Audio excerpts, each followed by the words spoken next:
Hello, this is Liana with Food Cores. Hopefully we'll meet someday, some way.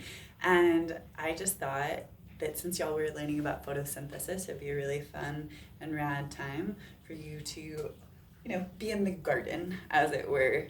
It's kind of a funny timing to share this conversation, but also really vital because photosynthesis is significantly reduced as a result of the big freezes we've had, and now we've got snow on the ground and consistent freezing temperatures, which really alters how much can grow and live presently, which really alters how much can grow and live ultimately. So on that note, with photosynthesis, I know you all know the definition, you can repeat it in your head, but essentially an organism is basically doing this process of respiration, like I'm breathing, but they're doing it in reverse and taking our waste and putting it to use, and we're taking their waste and putting it to use. And I'm not sure how symbiotic it is, but it's a pretty cool relationship.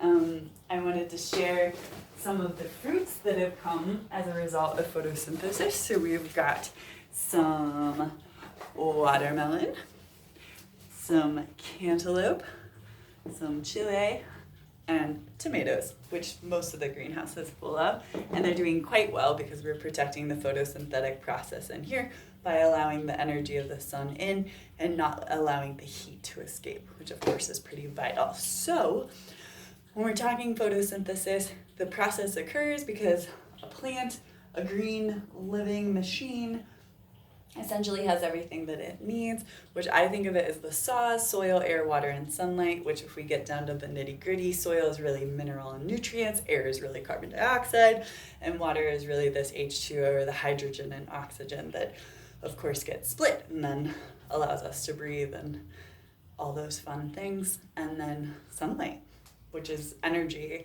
and so cool that green plant-like structures are capable of using that energy, and I can stand in here and I can't do anything with that energy except stay warm, which is great.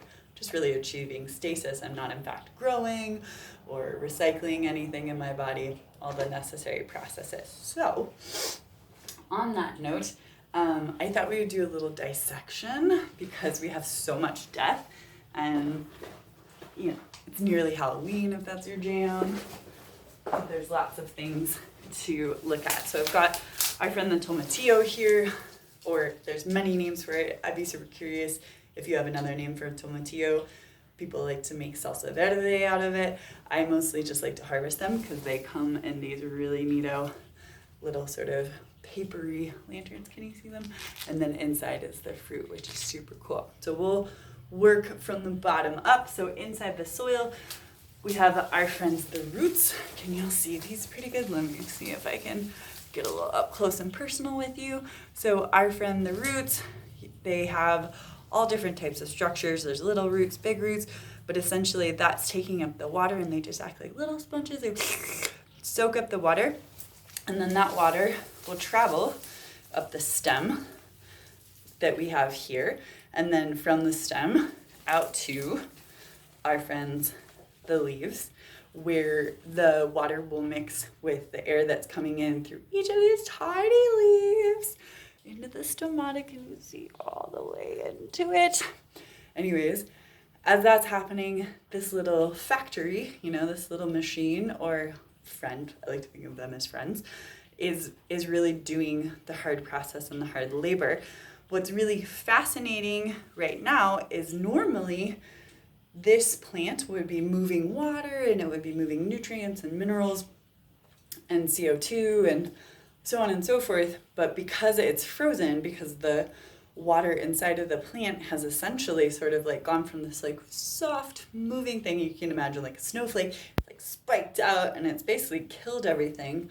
And these are just soon to be brown leaves that it essentially destroyed the cellular tissue, which I know y'all are learning a lot about cells. And so the cell basically was destroyed because the stuff living inside of it went from this like soft, friendly thing to this like spiky, very unfriendly thing. But it's a really fun time to smush things because everything is so mushy. So here I have a tomatillo, and if I just give a little squeeze, oh, drama. Did you see it? I wish I could do slow motion. I don't know how to do it.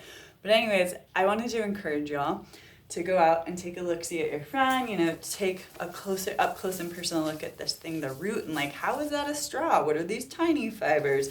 And what is this stem? What is it really doing the purpose of? I think it's holding the plant up, but is it stronger or weaker, or how could it be stronger or weaker? And of course, our friend the leaves, very vital, doing the hard work with its chlorophyll and chloroplasts and stomata and so forth. But get your dissection on.